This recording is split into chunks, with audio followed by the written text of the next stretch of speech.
Buen día, mi nombre es Jennifer Velasco, curso la carrera de Ingeniería Informática y pues hoy en la materia de Física 2 les voy a presentar lo que es un circuito de corriente continua en el cual pues nos basaremos en hallar lo que son las corrientes presentes en este. Y esto lo haremos mediante la ley de Kirchhoff. Bueno, el circuito es este y nos dicen calcule la intensidad de corriente de las corrientes I sub 1, I sub 2 e I sub 3 en el siguiente circuito. Aquí tenemos el circuito y bueno, analizándolo un poco, observamos que tenemos dos nodos, los cuales son A y D. Tenemos tres ramas que son A, B, C, D, por las cuales circula la corriente I sub 1. Tenemos la otra rama que sería AD. En esta circula I sub 2 y A, F, E, D, que en esta circula la corriente I sub 3.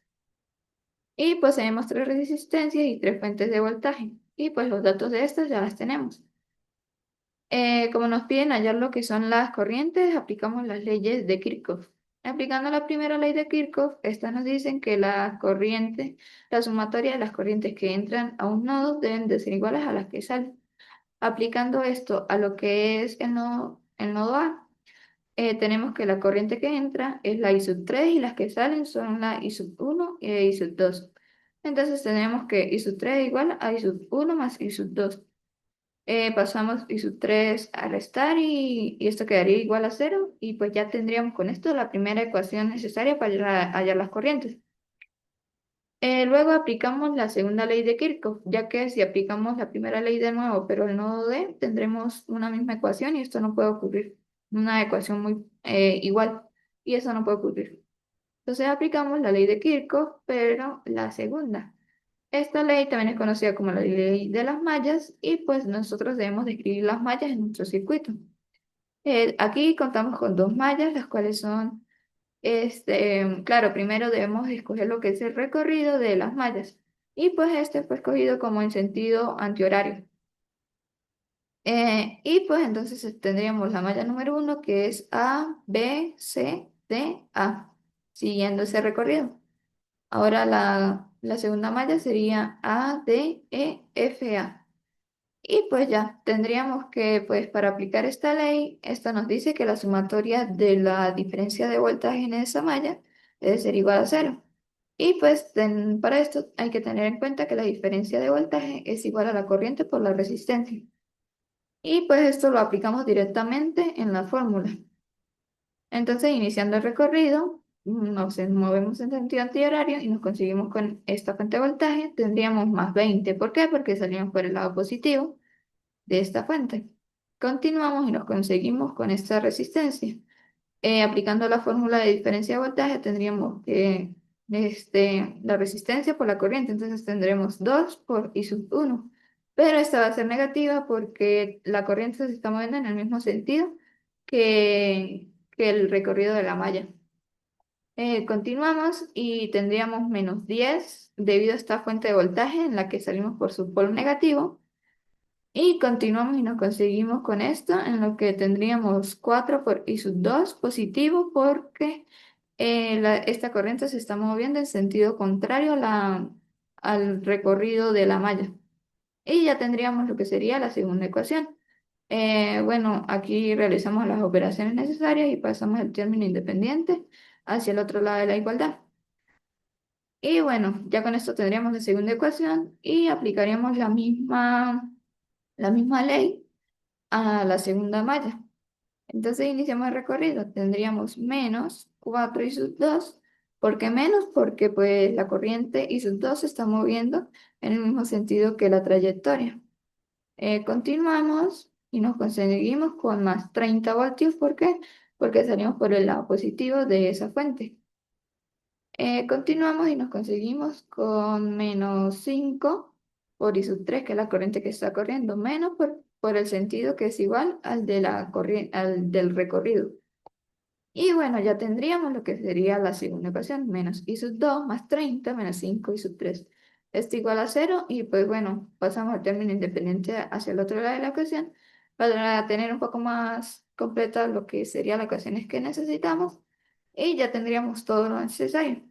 Teniendo nuestro sistema de ecuaciones, introducimos todos estos datos a la calculadora y podemos obtener lo que sería la corriente I sub 1, I sub 2, I sub 3. Con esto ya tendríamos los valores. I sub 1, 5,52, I sub 2, 0,26 y I sub 3, 5,78. Estas medidas en amperios. Pero esto lo podemos comprobar mediante el simulador PET. Aquí tenemos el mismo circuito con los valores correspondientes y vamos a proceder a medir lo que es la corriente, a ver si nos dio bien. Por aquí circula lo que es la corriente I sub 1 y nos da 5,53. Aquí nos dio 5,52, lo cual se aproxima demasiado, es prácticamente igual. La I sub 2 está aquí, nos da 0,26, justamente lo que nos dio.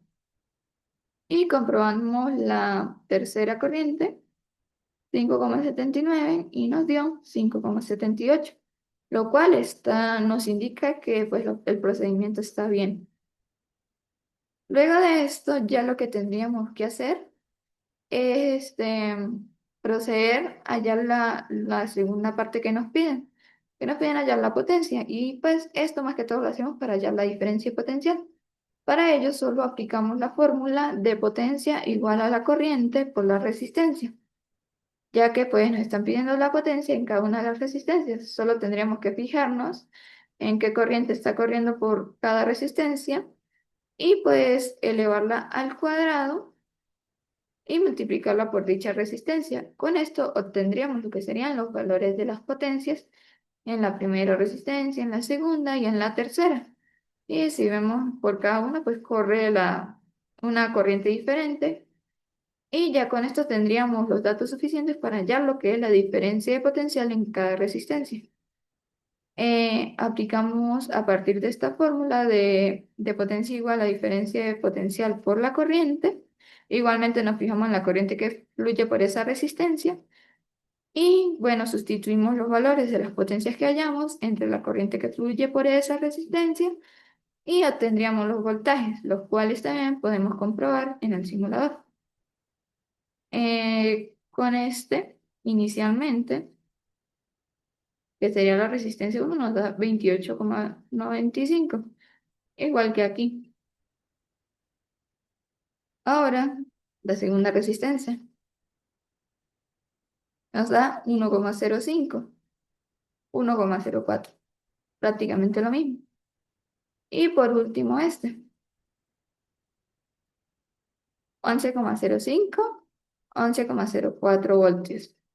Hay que aclarar, bueno, que la diferencia potencial se mide en voltios. Con esto podemos comprobar que pues el procedimiento realizado para obtener estos datos fue correcto. Y por último les mostraré cómo fue que pues las corrientes nos dieron de positivas. Si nos dieron positivas es porque recorrimos las mallas en el sentido correcto.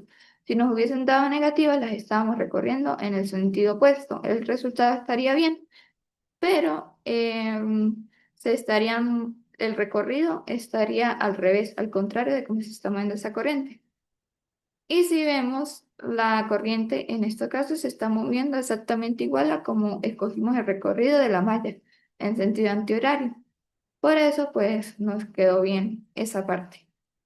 Y bueno, sin más que agregar, muchas gracias.